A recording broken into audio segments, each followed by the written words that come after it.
সা গুণময়ী মম মায়া দূৰত্বয়া। এই মোৰ মায়াটো ত্ৰিগুণাত্মিক মায়া, সত ৰজ তম, এই তিনি গুণেৰে আবৃত থকা এই মায়া অতিক্ৰম কৰাটো বৰ জটিল, বৰ কষ্ট, বহুত দুষ্কৰ। এই মায়াৰ পৰা পৰিত্ৰাণ পোৱাৰ উপায় ভগৱন্তৰ বাহিৰে আৰু বেলেগৰ দিব নোৱাৰে, কাৰণ ভগৱন্তৰে মায়া।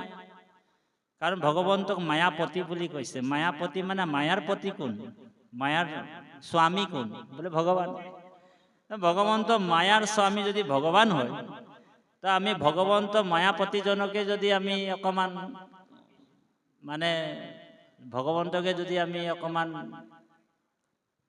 প্ৰেম ভক্তিৰ যোগেদি যদি আমি প্ৰসন্ন কৰি ল'ব পাৰোঁ, তেনেহলে ভগৱন্ত মায়াৰ পৰা আমি পাৰ পাব পাৰিম বাপাইসকল, নহয় জানো?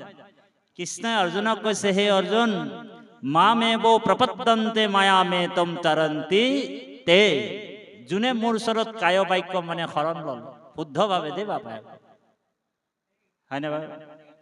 শুদ্ধভাৱে, হয় হয় প্ৰভু, প্ৰসাদে মিলয়। গতিকে এই ভগৱন্তৰ গীতাৰ নিৰ্ণয়। গতিকে এই মায়াৰ পৰা পৰিত্ৰাণ পোৱাৰ একমাত্ৰ উপায় কায় বাক্য মনে আমাৰ মনটো ভগৱন্তৰ চৰণত অৰ্পণ কৰিব লাগিব। কাৰণ মনটোতে গোটেই ব্ৰহ্মাণ্ডখন আমাৰ আছে। মনে সমস্ত জীৱত মনটোৱে আপোনাৰ মূল বস্তু বুলি কৈছে। মনে পাপ পুণ্য স্বৰ্গ, মনেহে নৰক, মনেহে কৰিছে ভেদ আপোন পৰক, হয়নে বাৰু?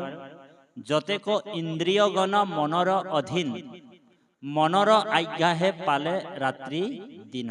মনৰেহে আজ্ঞা পালি থাকে হয় ৰাত্ৰি দিন। মনে উপজয় জানা মনেহে মৰণ, মনুষ্যৰ মনে বন্ধ মুখ্যৰ কাৰণ। এতিয়া মনটোৱে আমাক বান্ধিবও পাৰে, মনটোৱে আমাক খুলিবও পাৰে।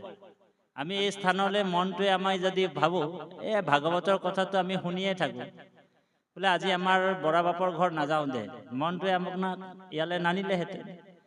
সেইকাৰণে চাবি এটা তলাটো এটাই, একফালে ঘূৰাই দিলে খোল খাই যায় আৰু একফালে ঘূৰাই দিলে বন্ধ হৈ যায়।